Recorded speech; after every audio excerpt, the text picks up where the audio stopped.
देख रहे हैं सिटी इंडिया न्यूज चैनल हक की आवाज।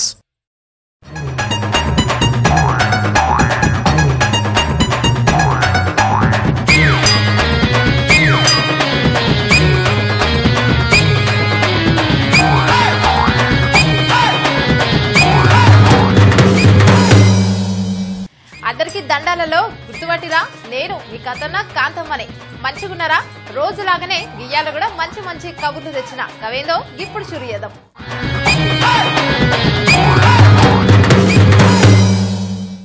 రాష్ట్రంలో వానలు దంచి కొడుతున్నాయల్లా అందరూ అప్రమత్తంగా ఉండాలని మహబూబ్నగర్ జిల్లా అధికారులను మంత్రి సీను సారు సూచించిండంట। వీడియో కాన్ఫరెన్స్ తో అన్ని విషయాలు తెలుసుకుంటుండల్లా। మహబూబ్నగర్ జిల్లా పైన మంత్రి సీను సారు ప్రత్యేక దృష్టి పెట్టిండల్లా। 5 రోజులుగా కురుస్తున్న వర్షాలతో ప్రజలు ఇబ్బందులు పడుతున్నారని తెలుసుకున్న ఆయన జిల్లా అధికారులతోన వీడియో కాన్ఫరెన్స్ నిర్వహించిండు। మహబూబ్నగర్ పట్టణంలోని మినీ ట్యాంక్ బండ్ వద్ద 2 రెస్క్యూ టీమ్స్ ఏర్పాటు చేయాలని చెప్పిండు। అనంతరం కలెక్టర్ వెంకట్రావు మాట్లాడుతూ మంత్రి సూచన ప్రకారం అన్ని రకాల ఏర్పాట్లు చేస్తున్నామని చెప్పిండ్రు। తెలుగు రాష్ట్రాలలో వానలు దంచి కొడుతున్నాయల్లా। 5 రోజులుగా కురుస్తున్న వానలతో చెరువులు కుంటలు ప్రాజెక్టులు అన్ని ఫుల్లుగా నిండిపోయినాయి। గట్లనే కొన్ని చోట్ల వానల వల్ల రోడ్లు తెగిపోయి జనాలు చాలా అవస్థలు పడుతున్నారు। మొత్తానికి ఇయ్యాల శాంతించుండు వానదేవుడు। వామ్మో 5 రోజులైతుందల్లా సూర్యుని చూడక। 5 రోజులుగా వానలు దంచి కొడుతుంటే మబ్బుల మధ్య సూర్యుడు కనిపిస్తనే లేడు। వానతో విసుగెత్తిపోయిన జనాలు సూర్యుడెక్కడ తప్పిపోయిండు, సూర్యునికి కరోనా వచ్చింది, హోమ్ క్వారంటైన్ కి వెళ్ళిండని సోషల్ మీడియాలో పోస్టులు వేలిపోతున్నాయి।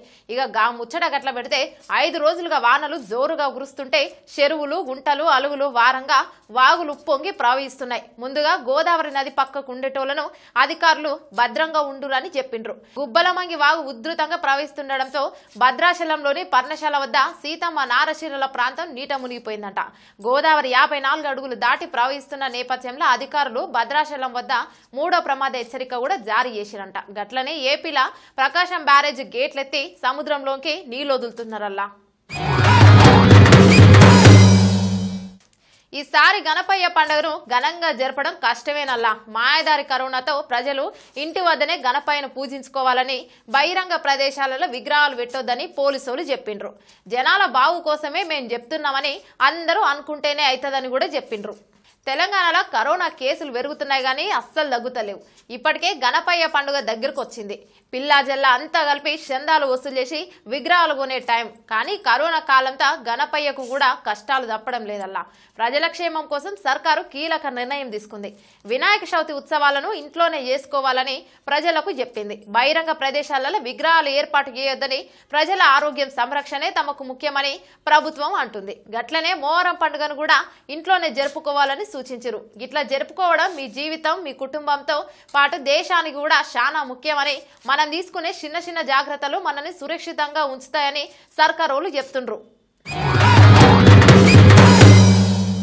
కర్నూలు జిల్లాలో వానలు దంచుతున్నాయంటే అక్కడున్నోళ్ళకి కాసుల పంటేనల్లా। ఒక్క రోజులోనే గక్కడోళ్ళు కోటీశ్వర్లు అవ్వచ్చల్లా। గదెట్లా అంటే గీ ముచ్చటింటే మీకే తెలుస్తుంది। కర్నూలు జిల్లాలో గీ తొలకరి శినుకులు పడ్డాయంటే తుగ్గలి మండలంలో పలు గ్రామాల పైన ప్రజలంతా పడతారు। ఎందుకంటే వానలు బాగా పడితే భూమిలో ఉన్న వజ్రాలు పైకొస్తాయంట। ఇక పంట పొలాల్లో రైతు కూలీలు ఇతర ప్రాంతాల నుంచి వచ్చినోళ్ళు వజ్రాలను పట్టే పనులు ఉంటారంట। పొద్దుగాల ఛాయ్ దాగి వస్తే పొద్దు కిందాక వజ్రాలను దేవులాడుతూనే ఉంటారంట।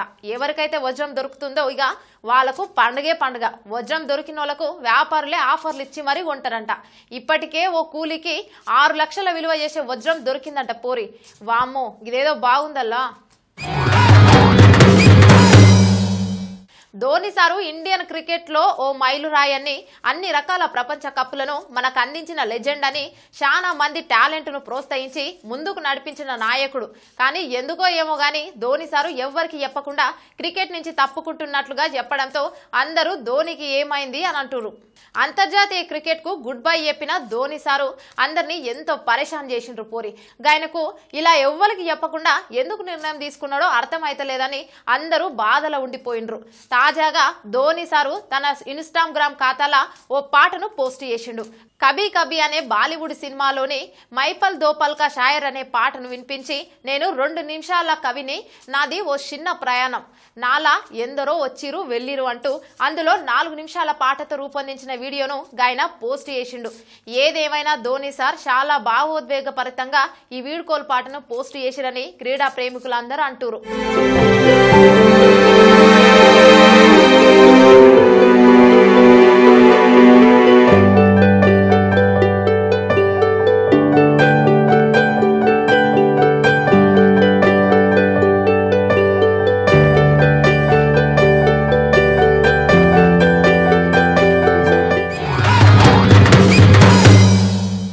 దేశంలో తినేందుకు తిండి లేకపోతే ఏం చేస్తాం? పక్క దేశాల నుంచి అప్పో సొప్పో వేసుకొని దిగుమతి చేసుకుంటాం. కానీ కిమ్ జాంగ్ ఉన్ మాత్రం అలా వేయలేదు. తన రూటే సపరేట్ అన్నట్లుగా ఉత్తర కొరియాలో ఆహార కొరత వస్తే పెంపుడు కుక్కలను సర్కార్కి ఇయ్యాలని చెప్పిండు.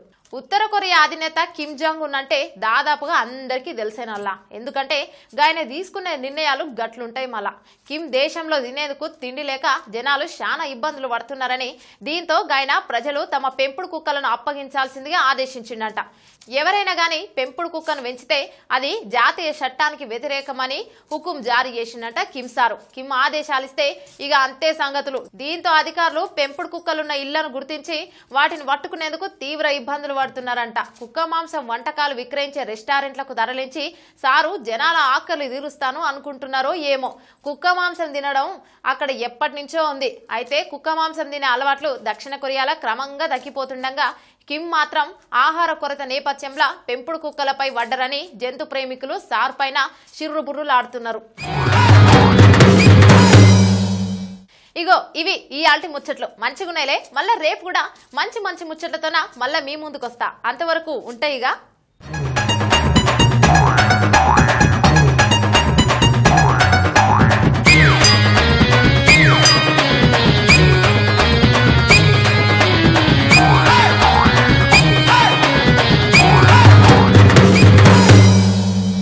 दोस्तों, अगर आपको हमारी न्यूज और एंटरटेनमेंट तमाम प्रोग्राम पसंद आते हैं तो फिर लाइक करें, शेयर करें और सब्सक्राइब करें।